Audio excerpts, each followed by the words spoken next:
Buonasera, Mr. Ryan Bucci here, your Italian 2 teacher here at Lourdes Catholic High School.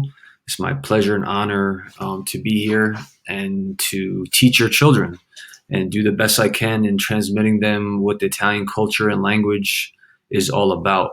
I've lived in Italy for over 25 years. I've played professional basketball there for 14 of those, and I have a touring business in Sicily specifically, but in Italy, and I'm connected to the land, its people, and all of everything else that makes it up on a daily basis. So I think this is a great opportunity for your kids to learn from somebody who speaks bilingual and has just a lot of experience with the language, the people, and the culture, like I was saying.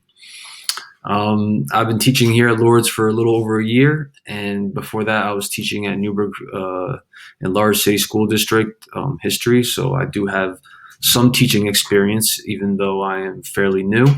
I'm doing my best every day, and I'm sure that I can transmit and impact your children and the students in a way that is more than adequate for the acquisition of the Italian language. If you have any concerns after this video or questions at any time during the year, please don't hesitate to reach me at the phone and extension number, which is at the top of the syllabus. You can email me, which is probably the quickest way. I'm always checking that, definitely 5 days a week.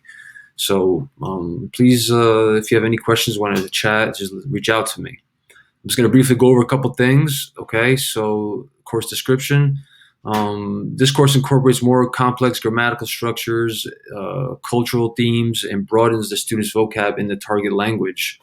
The student continues to use the language on a daily basis in practical situations. So we use a lot of stuff as far as like things in the city, conversation, description, traveling, food, of course, and just situations that you would find yourself in where you would use the language more readily.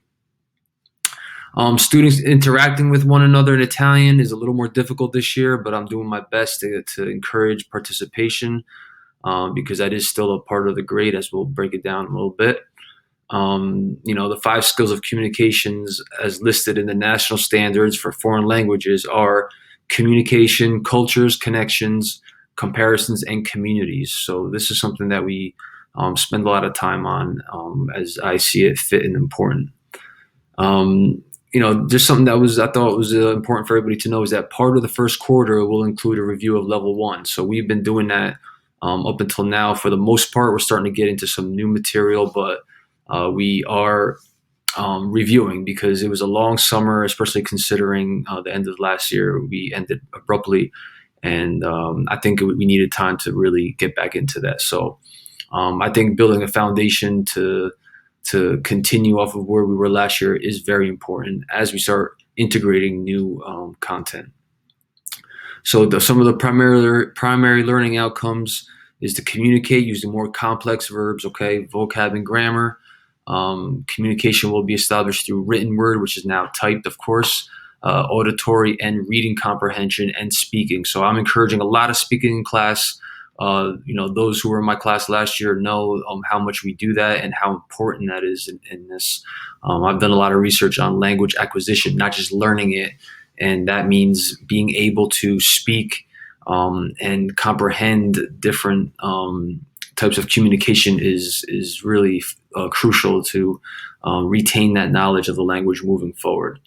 So geographical location and traditions, big time. Families, holidays, education, sports, religious beliefs, okay, status, and how Italians, are so concerned with making good impression and just the way they live. That's very important. I try to combine both the grammatical part of the language with all of these others that I listed, just to make it more interesting and fun and engage your child's mind into this foreign language culture, which I know to be beautiful and amazing. So if you just look around here, we have everything, making more connections in what areas in respect to last year. Just the Heritage Catholic Church. We've been doing prayer every day. They're reciting every month and a half. We're introducing a new prayer in Italian, so they'll be saying that. So if you want your kids to say something before dinner or whatever. Don't let them fool you. They just said a prayer, so they'll be able to do that as well in Italian. Of course, fashion, art, and culinary arts and music are big too. We're talking about that stuff. Job market, comparing words and sentence structures with Italian. But the main thing is we want to have them be more confident, speaking on a wider range of topics, writing longer essays, reading a wider range of material, short stories and poems. All right, like I said, we're doing prayers now, so definitely amplifying the content. Attendance is important. All right, so we all know that. I don't have to go over the reasons why. Classroom etiquette. I must say, from last year until this year, the same thing. The students are great, all of them. Can't complain. The atmosphere is very conducive for learning. Of course, the masks limit us a little bit in our speaking, but we're doing the best we can. If we look down a little bit, we have the COVID emergency learning policies and procedures. I don't want to go over that. It's been pretty redundant and repeated. I'm sure you all know that. If you want a little more in-depth look, please don't hesitate to take a look at the syllabus, as I said. The grading guidelines. So 35% for assessments, meaning tests and quizzes. I usually assign a quiz bi-weekly. Sometimes it could be a few days more, sometimes a few days less, depending on holidays, absences, and everything else.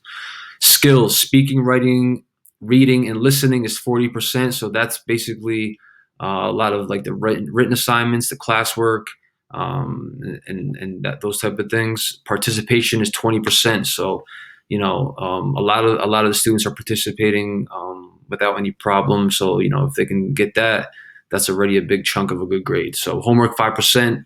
I don't give homework all the time. I do once in a while. Sometimes I let them start at the end of class, and then we review it the next day because I want to make sure they understand it. I'm not looking to grade homework too much, even though I do check to make sure everybody has it. Okay, so please just look at the rest of this if you're interested. Like I said, right now, if you look down, we're in October. Okay, so we're doing some of the stuff that's here, and we're going to move through to June. So thank you for checking in here and being concerned with your child's education, which we know is very, very important. That's it. Please don't hesitate to reach out if you need me, need to contact me, and best wishes as always. So take care, and hopefully we'll see each other face to face at some point. Take care.